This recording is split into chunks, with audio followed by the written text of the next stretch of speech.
Welcome to Windows on the World, and the title of tonight's show is Fake News Lies Fail? We're going to find out a bit more about that as the show goes on. Some great examples of that this week. But first, let's start off with the art of propaganda, which is now reduced to the most basic ever. The actual propaganda we're getting hold of these days is so simplistic, and we have been covering this on our recent shows, so do look at the back catalogue. But it was Edward Bernays, the influential pioneer of public relations, and of course the nephew of psychologist Sigmund Freud, who wrote in his 1928 book Propaganda, and this is from page 37, regarding an unseen mechanism of society that constituted an invisible government. That sounds familiar, doesn't it? That was assuredly the true ruling power of our country, Bernays added. This is what he said: "We are governed, our minds are moulded, our tastes formed, our ideas suggested, largely by men we have never heard of." Well, in our shows we've tried to reveal how this all works in often great detail, but obviously as simplistically as possible. Now, the shadow government of corporations, think tanks and NGOs does indeed mould minds, but as far as we have revealed the agenda being rolled out from the shadows, it's actually in plain sight. Absolutely nothing is hidden, and it is the references that are there which are out in the open for anyone who wishes to find them. The problem is that the new totalitarian worldview for the masses has successfully shut down the inquiring minds needed to do basic research. Isn't that true? I mean, that's really the big problem with all of this, is that you can have the references, you can have the knowledge, but does anyone actually take any notice anymore? Everything is easily digestible in meaningless sound bites to be repeated on demand.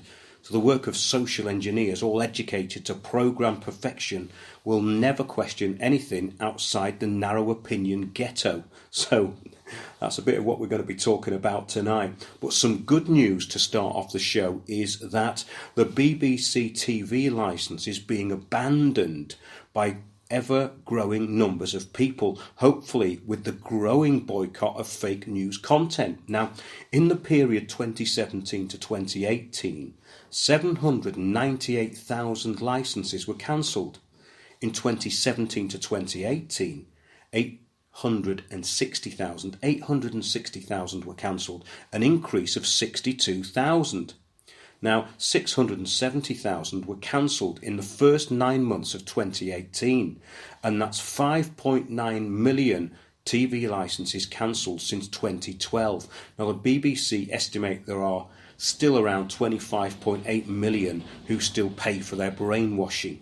But meanwhile, at Fake News Corps Central, CNN's reported Venezuelan army defectors, this was a story that CNN pushed, are in fact not in the army, and they're not defectors, and they don't live in Venezuela. So that's 3 out of 3 for CNN. But closer inspections of the uniforms, it says, worn by 2 self-proclaimed Venezuelan army defectors interviewed on CNN earlier this week, has revealed that they are not who they say they are, and probably should not be given guns. That's added as a little extra at the end there. So let's get back to the dumbing down of all UK communications with a great story which goes well with all we've been saying about government control protests in the UK. So get this, great study, an example of stupidity propaganda. This is from an online newspaper called Leeds Live. Now, they have these live kind of online newspapers for every different region. You'll have one in Kent, you'll have one in Essex, you'll have one in Sussex. This particular one's called Leeds Live. Now, these online newspapers, they're sort of merely PR platforms for the state and the police. And their headline in this Leeds Live is "Police Call for Peace as Far-Right Yellow Vest Movement Plan More Protests in Leeds this weekend." It says, plans are underway to prevent violent clashes between football fans and right-wing protesters in Leeds this weekend. Well, talk about cartoon-controlled distraction. Has there been a secret Cobra meeting about this? I mean, you couldn't make it up, could you? The controlling of the opposition in this country is actually reaching new levels of stupidity, but the state has to solve the problem with the intelligence that created it, right? So let's carry on with this. Football fans clash with right-wing protesters. I mean, why on earth would they do that? This is so ridiculous. The neo-Nazi Yellow Vest movement is once again, it says here, rumoured to be marching across the city this Saturday. So here we go. They're all neo-Nazis. It's comedy gold from MI5, this. It really is. The idea that a bunch of local protesters in yellow vests are neo-Nazis proves the state and media are regressing into complete retardation. Why don't they just get a quote from Quilliam or Demos, these awful think tanks that we've talked about, and put it out as a press release? Oh, they probably already have. It says here, this article carries on with, while a counter-protest organised by the Leeds Anti-Fascist Network and a group of football fans dubbed Football Lads Against Fascism is also expected to take place, it could spell trouble. So the reason protest in the UK is reduced to cartoon level, with these created, controlled opposition groups being accepted as having any role to play in legitimate issues, it just reflects the hold that the media and the state-sponsored PR organisations have over the whole of the mainstream narrative in this country. The fact that these non-newspapers can churn this out without ever being criticised in these sort of bite-sized, easy-to-digest propaganda pieces, it's a sign of the times that nothing has to be factual or even cleverly manipulated. Well, as we've been banging on about the linking of everything to do with thinking without dependence on the state as being far right, this is the predicted rollout of fake news PR. Brexit is far right, Trump's a Nazi, and climate change is a religion. A new cult where a 15-year-old with Asperger's, Greta Thunberg, reads a script prepared by the UN which contains no facts but a complete lack of content. And it's worshipped by a bunch of sort of cult followers who want to save the planet by lying in the road. Yeah, seriously, that's what Extinction Rebellion is all about. Gate-crashing council meetings and making them act on climate change. Of course, before the Earth self-destructs in 12 years. Now, we've covered the possibilities for the new musical Extinction Rebellion in our previous shows. Well, it's all theatre and has absolutely no content, so I suppose it is perfect for the post-truth world. Now, the fake protests of these entitled scroungers of Extinction Rebellion means there is no chance of a media return to sanity in the near future. In fact, as we're reporting in this show, it's getting worse and more silly all the time. So let's now move on to the Yellow Vest March for the Injured. Now, the tyrannical mercenaries of Macron attacking the public and shooting them in the face with golf ball-sized hardened plastic has been well documented recently, and it begs the question as to why the mercenaries of the state are abusing this weapon, which is actually meant to be shot at the body and is not even meant to break the skin, because technically that's grievous bodily harm if something breaks the skin. So there's no reason to shoot these things at people's heads whatsoever. It's against the whole purpose of what they're there for. And you can't really say that these people have not been shot deliberately in the head, because these people are trained marksmen. You can't make a mistake like that, especially from the close vicinity of where these people are being shot from.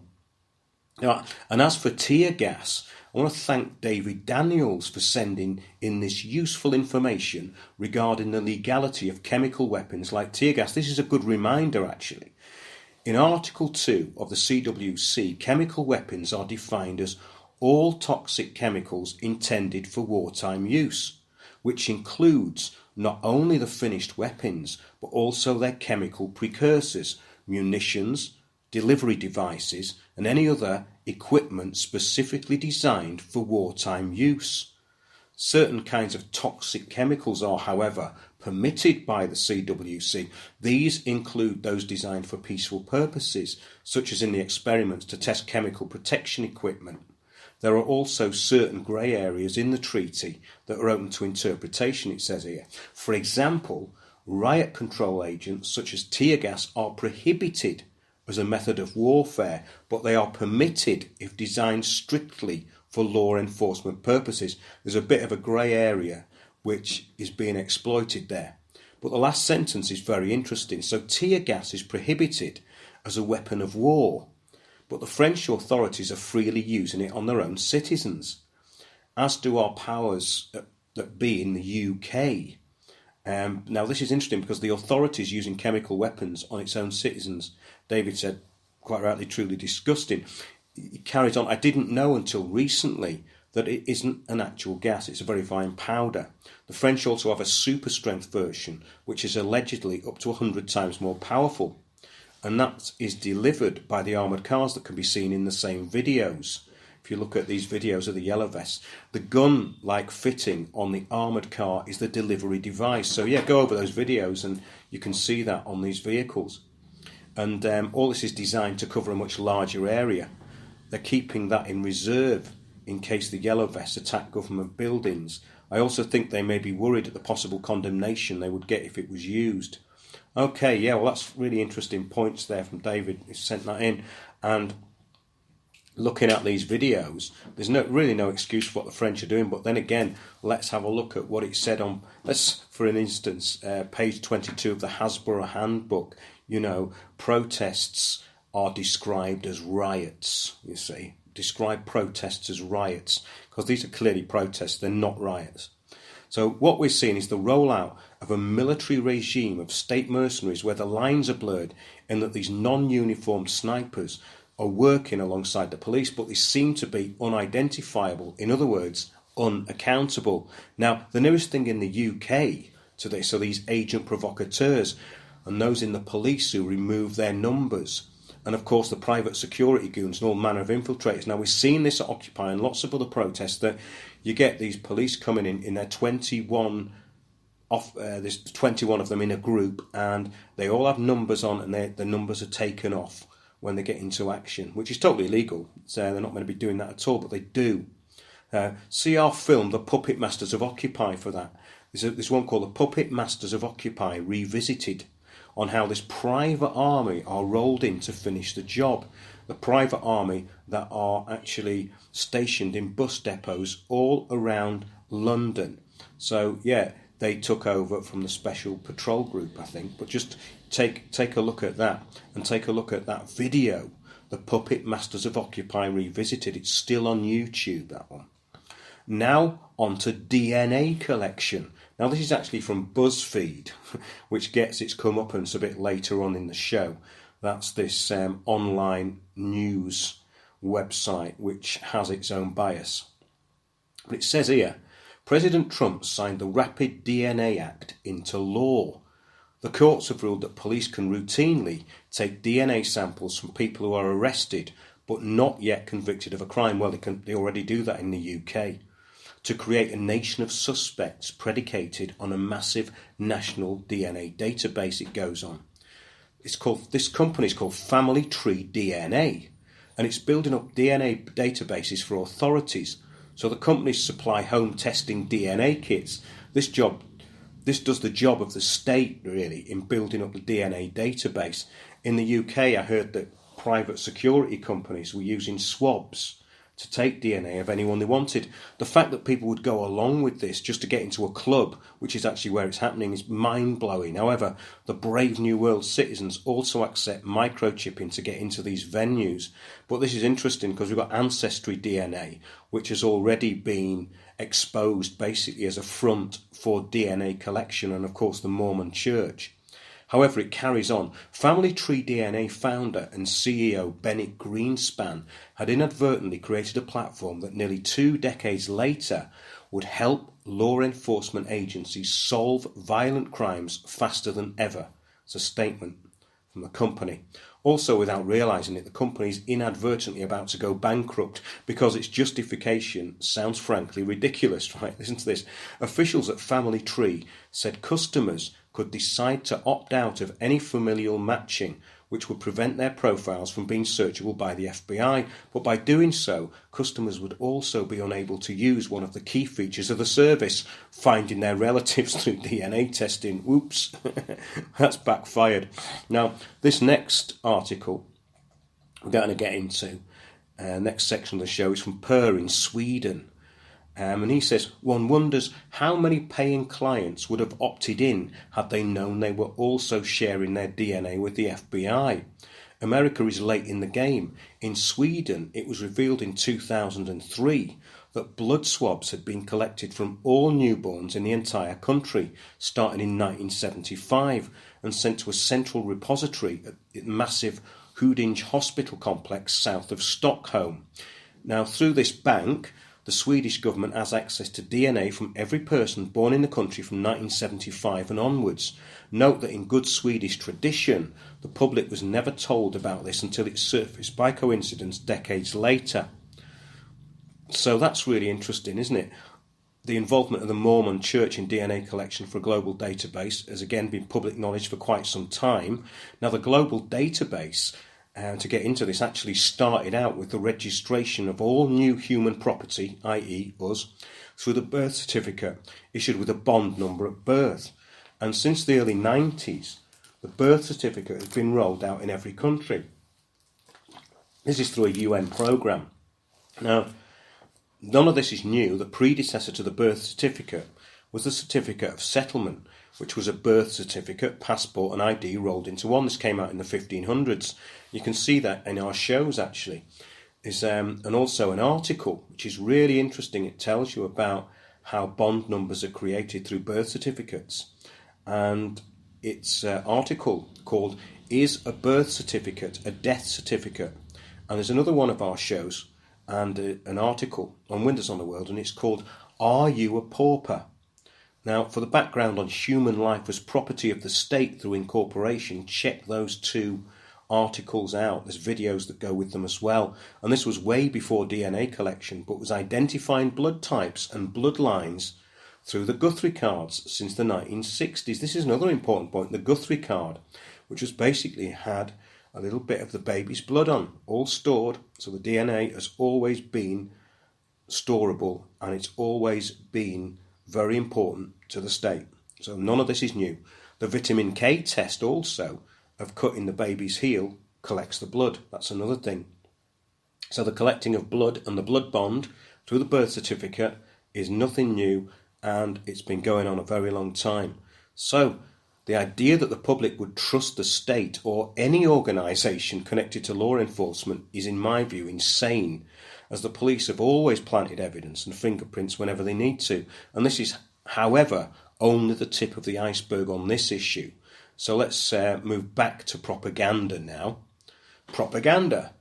The media is the message. It was a book by Marshall McLuhan, and he wrote the following quote around 1996. Now, we've featured quotes by him before. This guy was an expert on social engineering. This is what he said. Yes, the medium is the message, but this does not mean and never meant that the content of the medium is a conscious reflection on itself. The medium is the message because it creates the audience most suited to it. Electronic media create an audience whose shifting moods are as impersonal as the weather. And in another quote, he states, to the sounds of mouse clicks, once free people have accepted the terms of their surrender and have forfeited their liberty in the name of convenience. Like buzzing insects, the citizens of modern societies are caught in silicone honey traps, mortgaged with plastic and electronically powered via USB cable nooses wrapped tightly around their collective throats. The technocratic powers that be wield weapons far more powerful than any time prior in history.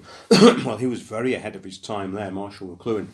And do look him up, because if you want to know a bit about the history of social engineering, he made some amazing predictions and was of his time and ahead of his time. Now, the Google, Facebook, Twitter, Talpiot surveillance and propaganda grid carries on its barefaced shutdown of news. On the evening before, National Security Advisor John Bolton reiterated that all options, including presumably military intervention, are on the table regarding the situation in Venezuela. Twitter announced that it had joined the US-backed coup by taking down 2,000 accounts that it said were engaged in a state-backed influence campaign. This was according to RT.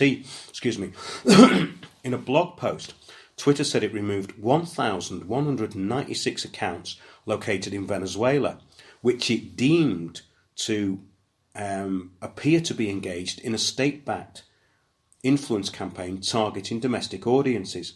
The company also removed another 764 accounts, but said we are unable to definitively tie the accounts located in Venezuela to information operations of a foreign government against another country.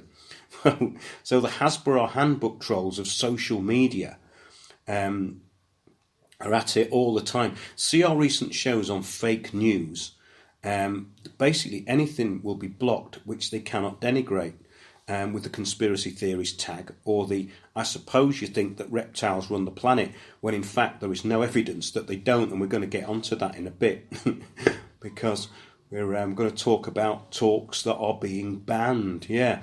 This next insight, again from Per in Sweden, was on the back of a quote about the alleged comedienne Sarah Silverman.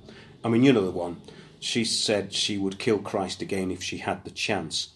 Now, the latest in her repertoire is that she would eat an aborted fetus. Now, the idea that those who go against the promotion of this ideological subversion will be in the firing line sort of inspired this quote. Financial bubbles, and especially real estate bubbles, are the equivalent of what Karl Marx called the opium of the people. As long as their retirement portfolios, condos and houses increase in value, the so-called middle class will keep their mouths shut. That was the main lesson of Reagan's voodoo economics of the 1980s, which has then repeated itself in another two bigger financial bubbles with attendant boom and bust cycles. We're now in the boom phase of the third and final bubble, says Per. This one is so big there is no way the system can survive the bust. The last bust back in 2008-2009 was a close call for the system, but it survived and they immediately reinflated the bubble to even greater proportions than anything seen before in the history of mankind. With this amount of financial opium injected into the system, the property-owning classes are bribed to keep their mouths shut until the whole thing comes apart. And I think this is a very good point he's making here. The bust periods in the early 90s and early 2000s and again in the late 2000s were characterised by a critical attitude amongst many, including high up in the hierarchy. Having been part of that environment, I can personally attest to that. What this tells me is that the next bust will not only ruin the vast majority of the property-owning middle class, but it will also make them defect from their mainstream masters. When the situation becomes when situation does arrive, it says, persecution must be ramped up to maintain obedience to the system and compliance with its dictates. That's the Great Tribulation. It will happen when there is little or no voluntary or opium-induced obedience and compliance left amongst the subjects.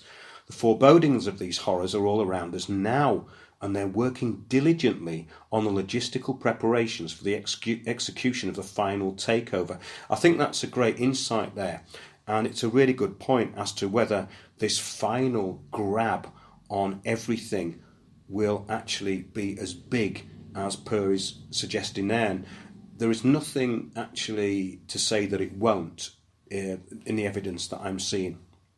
But again, all of these things can be totally controlled. We've seen what's happened with the property prices in London.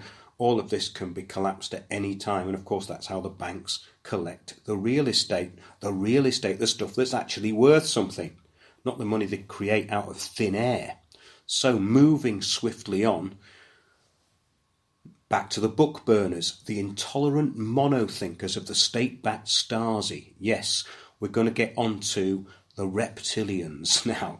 The Australian Labour Party are asking for David Icke to be banned from Australia on the grounds that he's a hate preacher. Yeah, that's what these programmed robots of the fake left are actually saying. But let's look a bit further into it. The Australian government is being pressured by Jewish groups and the Labour Party to revoke the visa of the conspiracy theorist David Icke before a speaking tour in March.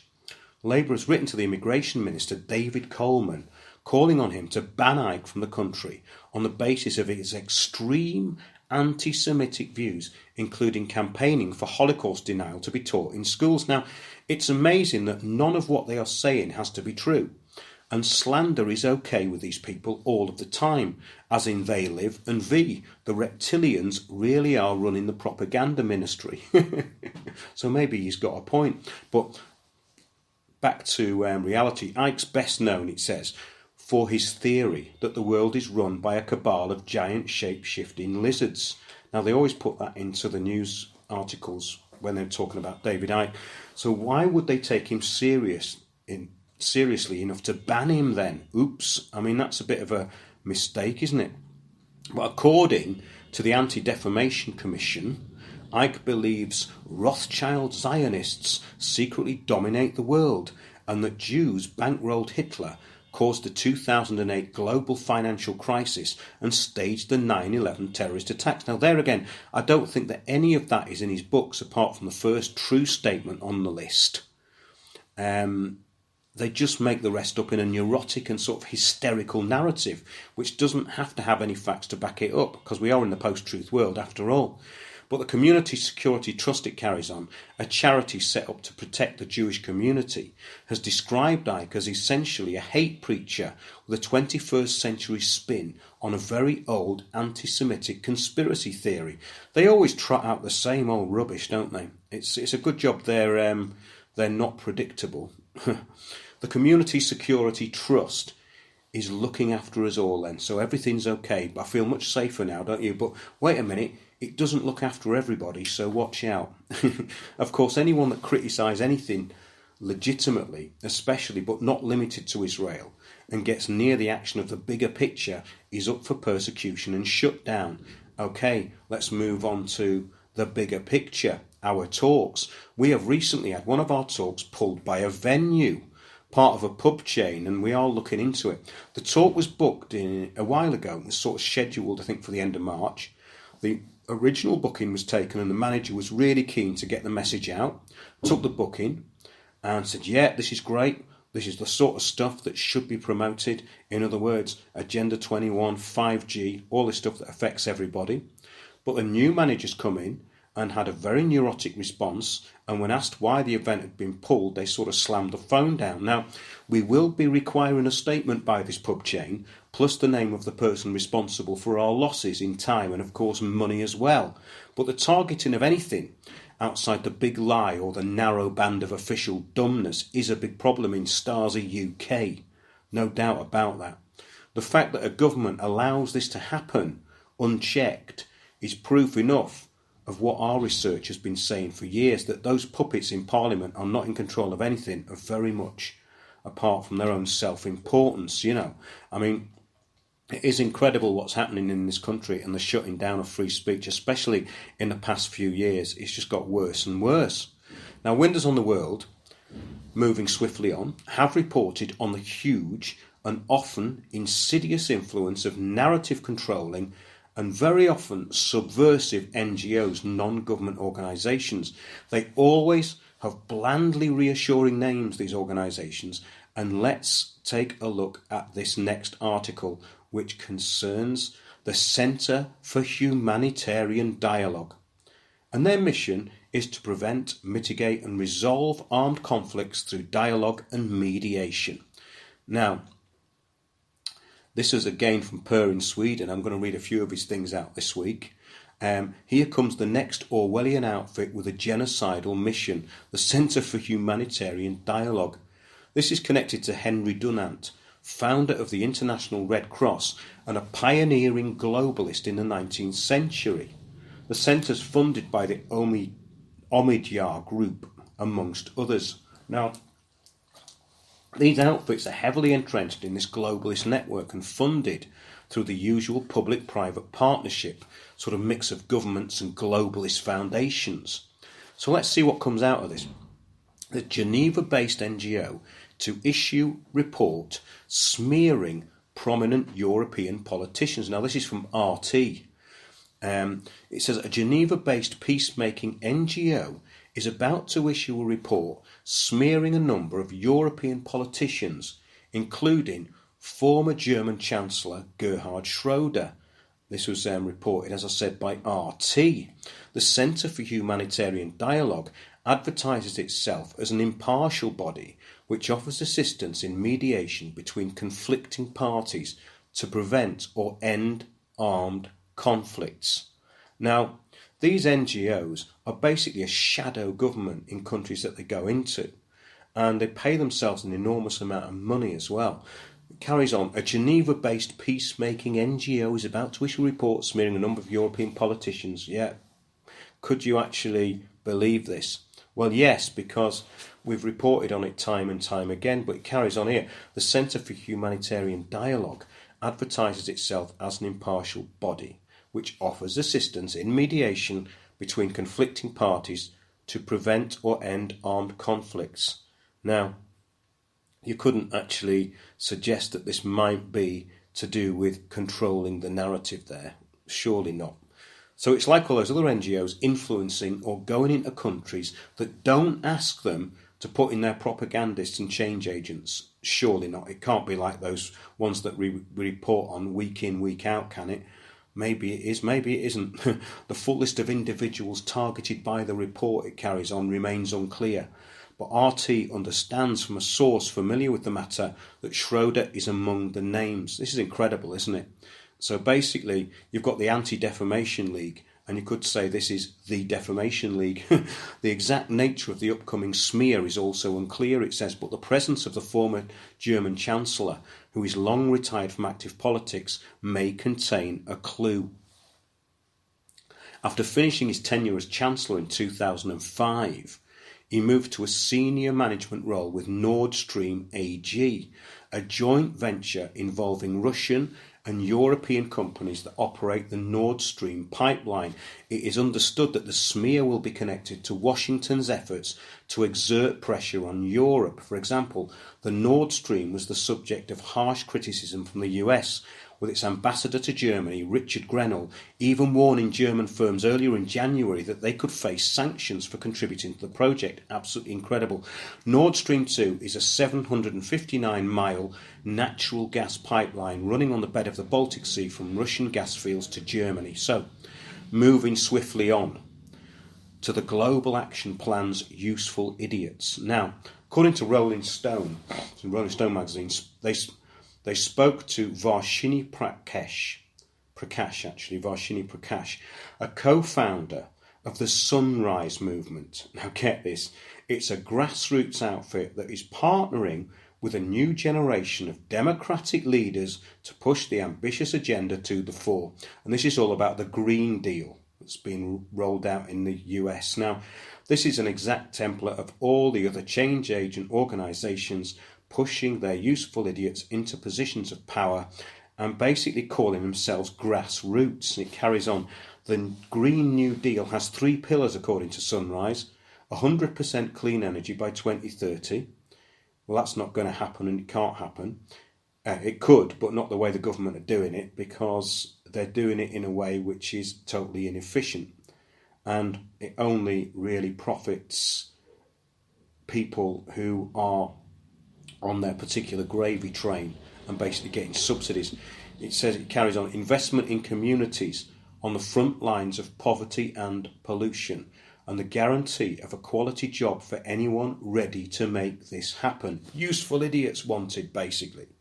The sustainable development of the UN Global Action Plan being trotted out by the media, who have discredited themselves in this very show. Yeah, every week we carry on with stuff like this. Now, excuse me, the push for this climate-focused revival of the economic mobilisation that rescued America from the Great Depression, this is what they say, in the 1930s, has surprising momentum. I mean, the stuff they come out with is unbelievable, isn't it? You couldn't make it up, but they do. After the midterms, Sunrise organised sit-in protest at Nancy Pelosi's office. Oh, this sounds a bit Extinction Rebellion-ish, really, doesn't it? You know, they're sitting in people's offices, and these people in this country are lying in the road or gate-crashing council meetings and telling them they've got to do something before the end of the world in 12 years' time. So, yeah, so they've organised protests at Pelosi's office, including one joined by Ocasio-Cortez, who else, promising prompting even the incoming speaker to launch a new select committee on the climate crisis. So this is incredible. The likes of Extinction Rebellion and the Sunrise Movement promoting the climate change agenda, global lies and taxation will have their useful idiots put everywhere. All we have to do is ignore them and they will eventually go away. Well, that's wishful thinking, but it'd be a good idea, wouldn't it? The change agents think that the change agents and think tanks and NGOs, though, will carry on unless they are stopped by, let's say, maybe yellow vest type protesters. Well, not the UK-controlled opposition loons we were talking about earlier on, but the types who originally descended on Paris over 2 months ago and are still going. Now, let's move on to fake news, and purveyors of fake news lose their jobs. Now, this is great news, absolutely fantastic news. A great story. Get this. Well, it follows up from our BBC losing revenue story very well. The fake news PC media is also in decline. 1,000 journalists have been laid off. Fake news is dying. This is by Mark Collett. It's a video on YouTube, but there's several other references to it on the alternative and not so alternative media. It says the axe has fallen on over 1,000 inverted commas journalists. The purveyors of fake news are now getting the message. No one wants to hear their garbage. Huffington Post and BuzzFeed are to lay off 1,000, according to The Guardian. Well, let's talk about The Guardian. They are absolutely the purveyors of fake news in the UK. Absolute PR nonsense. And the dumbest opinion pieces on the planet come out of The Guardian. Well, get this, they even call Owen Jones a journalist, right? So, however, this is great news about these 1,000 actually losing their jobs, but I fail to see how either BuzzFeed or Huffington Post could even employ 1,000 of these scribblers between them. It doesn't make any sense to me. But apparently there have been 1,000 of them that are now no more. Now, of course, their pieces are superficial at best, and at worst the usual, tailored for a perceived to be more informed audience, but as controlled as all of the mainstream and with extreme bias thrown in. Of course, we know all about that, the Huffington Post, and the stuff that they actually promote and present, of course, all part of the controlled narrative, the controlled PC narrative, of course. But it also carries on here, Warner Media Investment is closing its media arm. That's interesting, isn't it? Verizon is also getting rid of 800. Of course, Verizon is part of AOL, or AOL have got rid of a lot of people, I think, in their media section recently. So the anti-white, anti-European, anti-Marxist, anti-Christians and anti-male propaganda lessons. Okay. Yes, well, the pro-Marxists, rather, and the anti-Christians. Trump being the embodiment of all the above, it carried on. So all this stuff is about revenue per click. Basically, these so-called journalists get their money from revenue when people click on their articles. So people aren't actually clicking on their articles, so they're not getting paid. This was the main method of payment. And of course, ad revenue within these articles. So the income that they're getting is basically just from this. So that's probably why a lot of them have given up.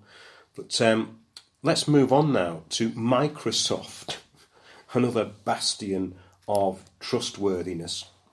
It launched a new app called NewsGuard. And get this, it's to let you know which news sources you can trust. I suppose it's a bit like Snopes being used, to actually define what is and isn't fake news. It's kind of, the irony is not lost on us, is it? It says they, however, recommended with a green for go signal. This is Microsoft and their NewsGuard app, which is safeguarding you to fake news. They recommended a sort of green for go symbol that the Huffington Post's retracted Rolling Stone article over a discredited rape by the fraternity of the University of Virginia has resulted in Rolling Stone paying out $1.65 million. So Microsoft actually endorsed that fake news story. Maybe someone will sue Bill Gates as well. Another story about Russian hackers targeting Vermont utility company also received a glowing good-to-go reference, despite that being completely untrue also. They also state CNN has good basic standards of accuracy. So that's good news. Now, it says, carries on, navigate to NewsGuard's website and you'll be greeted with a slogan that proudly proclaims restoring trust and accountability. This is great stuff. Yet do a little digging on that same website and you'll discover that NewsGuard's third largest investor is Publicis Group, a Paris-based advertising multinational, whose subsidiaries include a vast range of PR firms, whose sole purpose is to spin the news and influence the public on behalf of corporate clients. Yes, this all started in the 80s. There's a book called Toxic Sludge is Good for You, How News Became PR. Of course, a lot of this was this rolling news that's on 24 hours a day. That started it all off, really. And then, of course, it got into every newspaper, and PR firms basically run all news now. Just check that out. It's absolutely incredible. Among these PR firms is Corvus Group, a Washington DC based outfit whose clients include Saudi Arabia and Kingdom Bahrain. Corvus was raided by the FBI in 2004 in conjunction with an ongoing investigation, which the company said was simply a compliance inquiry under the Foreign Agents Registration Act. There you go. Is it any wonder, basically, that fake news is starting to become unravelled, and the fake news journalists are finding it hard to actually get people to look at their nonsense and their politically correct narrow corridor of accepted opinion ramblings. Moving swiftly on, because we are still got quite a lot to get through. Surveillance capitalism, the Google sister company to package and sell location data from millions of cell phones. That's this story. Carries on. A subsidiary of Google's parent company Alphabet, Sidewalk Labs, is using real-time mobile location data from millions of cell phone users collected over long periods of time in order to help urban planners make critical decisions on transportation and land use. That's interesting, isn't it? The program, known as Replica, gathers and anonymizes cell phone user data, then models simulations which allow civil engineers to see when, how and where people travel in urban areas. Of course, this is all Agenda 2030. Everyone's going to live in surveilled smart cities. It carries on. Replica provides a full set of baseline travel measures that are very difficult to gather and maintain today, including the total number of people on a highway or local street network, what mode they're using, car, transit, bike or foot, and their trip purpose, commuting to work, going shopping, heading to school. Now, this all came out in an article last year. So basically, walk, cycle and be dependent. And an Associated Press investigation recently showed that Google's apps and websites track people even after they have disabled the location history on their phones. Well, I think we knew that. Even if you disable location, they still know where you are. And this has actually been around for a very, very long time. A friend of mine told me that he was tracked using his phone years ago, I think in the early 90s. And that was before any of this Google Maps or location stuff was actually officially available. It carries on. Quartz found that Google was tracking Android users by collecting the addresses of nearby cell phone towers, even if all location services were turned off. The company has also been caught using its Street View vehicles to collect Wi-Fi location data from phones and computers. That was according to The Intercept. Replica is a perfect example of surveillance capitalism, it says, profiting from information collected from and about us as we use the products that have become part of our lives, said Brenda McPhail, who heads up the Canadian Civil Liberties Association's Privacy, Technology and Surveillance Project. Excuse me.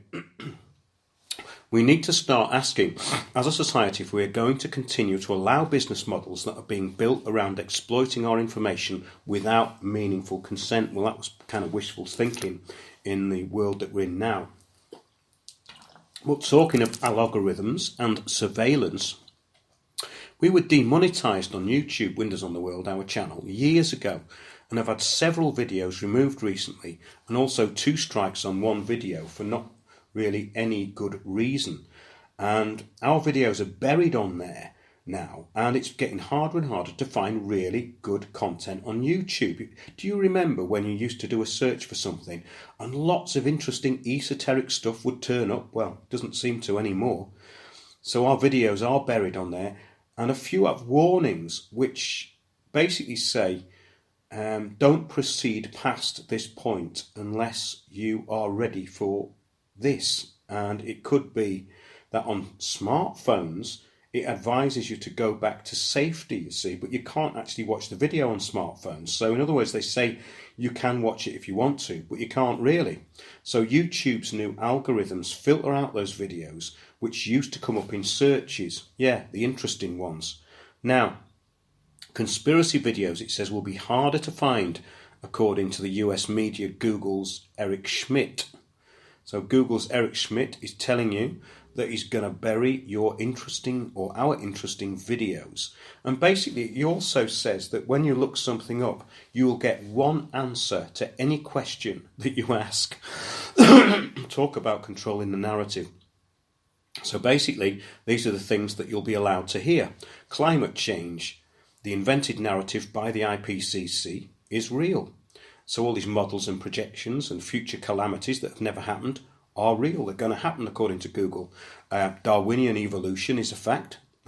The moon landings happened, just as reported. So that's cleared that lot up for this week. Now, we're going to be doing shows from different parts of a continent, which I'm on at the moment, and we're also finding really interesting people to talk to. And I've got some interviews that are going to come out in the next few weeks that really will push the boundaries of geopolitics. And I'm really looking forward to getting this stuff out on Windows on the World. Now, if you would like to help us, do press the donate button, because I want to keep bringing you this information as long as possible. And we are kind of under attack at the moment, which is, well, it's nothing new. But I'd just like to thank our regular listeners who are growing in numbers and are very loyal to what we're doing, which is brilliant. And that does encourage me to keep going, very much so. And all these people who are trying to take our stuff down, basically, and shut this meeting down that we had planned, it's all going to be rescheduled, and we will make capital of it. I intend to use anything like this to its full capacity and basically call out anybody who tries to shut down our free speech or anybody else's. And that's what this is really about. So, yes, we are going to be doing some talks in March, the bigger picture. Please do book the bigger picture, because it's a series of talks by myself, Sandy Adams and Piers Corbyn, and it's incredibly useful and necessary information. And I'm actually going to play the trailer for The Bigger Picture. The Bigger Picture, an amazing series of talks featuring Piers Corbyn, Mark Windows and Sandy Adams, bringing you the most important information you've probably never heard. There is a bigger picture going on behind the repetitive mantras of change, regeneration, diversity, vibrant communities and sustainability. And they've gone through a plan which is the same on all of them. Countries weren't taking this on. They just weren't. It was too much trouble. And something happened at the Johannesburg conference in 2002. The corridor of power and control, decoded and explained. The point is, a lot of these operatives don't know about Agenda 21. They just, that's what that council did, and this is what the Association of London Authority says we ought to do, so let's do it. And the community. You just close down day centres, close down playgroups, create traffic problems. Okay. And destroy meeting places. Aylesbury Estate, the first thing they did once they decided to demolish was knock down the community centre in the middle. I mean, I used to belong to the Ecology Party years ago, and that was real environmentalism. This has been hijacked. It's a Trojan horse. They want to treble housing density and put flats for sale, where not a single tenant on the flats in Danbury Avenue overlooking the park is allowed to return to a flat in Danbury Avenue overlooking the park. Not one. Well, there you are. That's what the Club of Rome actually put in this report. It was their plan to make humanity have a common enemy. They thought global warming would fit the bill.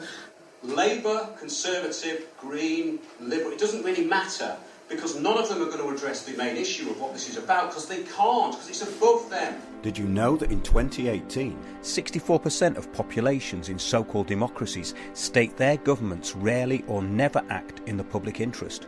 Lie one, lie two. There you go. Lie one would be atheism, lie two is organised religion. OK, so let's have the extreme left and the invented far right. UK think tank Demos.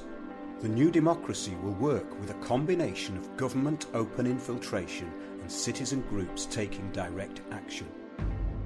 Change agents breaking down, you know. Oh no, I've got to go on another course after this, you know. Where there's a problem, there's a solution.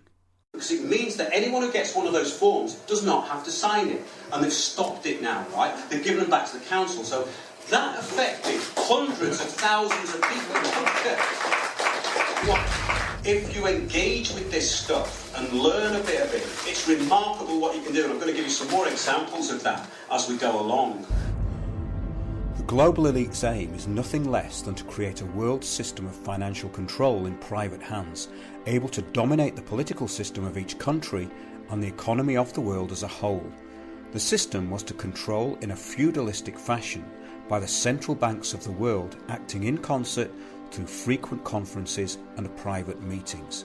Carol Quigley, Tragedy and Hope, 1966. To book our talks on the bigger picture, contact us at info@windowsontheworld.net. So thanks a lot everybody for listening. Join me, Mark Windows, and Windows on the World live Windows on the World, Sunday, especially 9 to 11 p.m. because that's where we really check out our archive and program finding windowsontheworld.net. Even bigger than YouTube. We have a lot more people listening on Spreaker now, which is great because that's where we want people to be. Do go to windowsontheworld.net, check out the archive because there's so much stuff in there. And what we're doing here is creating a really good archive, I think, because the stuff that we talk about is so relevant to what's going on, especially with this aspect of social engineering. So I'll be covering that more in weeks to come, and of course be interviewing people. I'm in Nepal at the moment, and there's some very interesting things going on here which mirror exactly what's going on in the rest of the world, obviously slightly differently but generally the same. Yes, we're talking about UN Agenda 21, and we're talking about the rollout of infrastructure through non-government organisations, a massive thing in this country and many other countries around the world.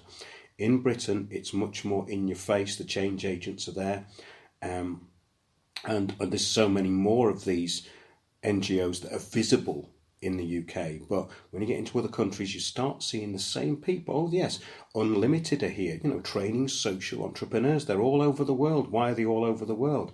Because what they're doing is forming a shadow government. It's controlling the narrative. The narrative is being controlled at every single possible aspect.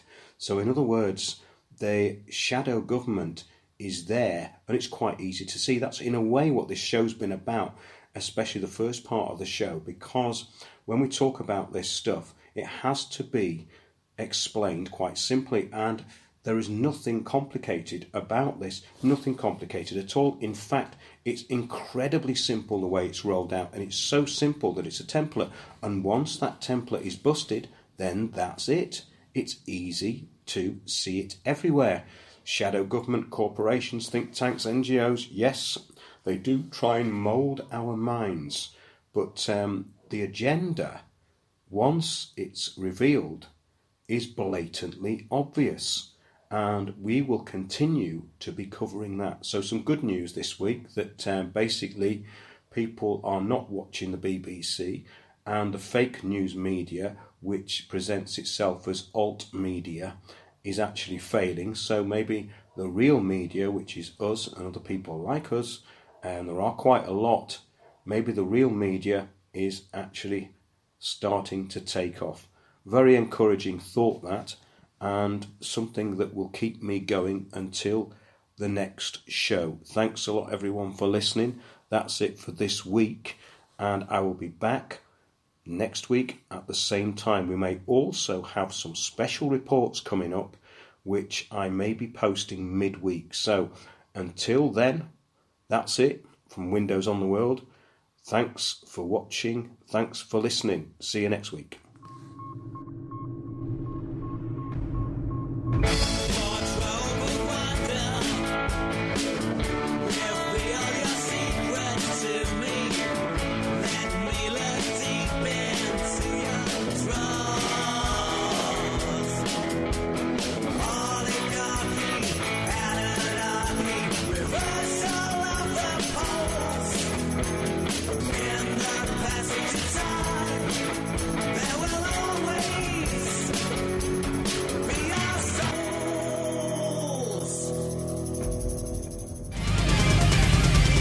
Join me, Mark Windows, for Windows on the World live every Sunday 9 to 11 PM GMT. Check out our archive and programme stream at windowsontheworld.net.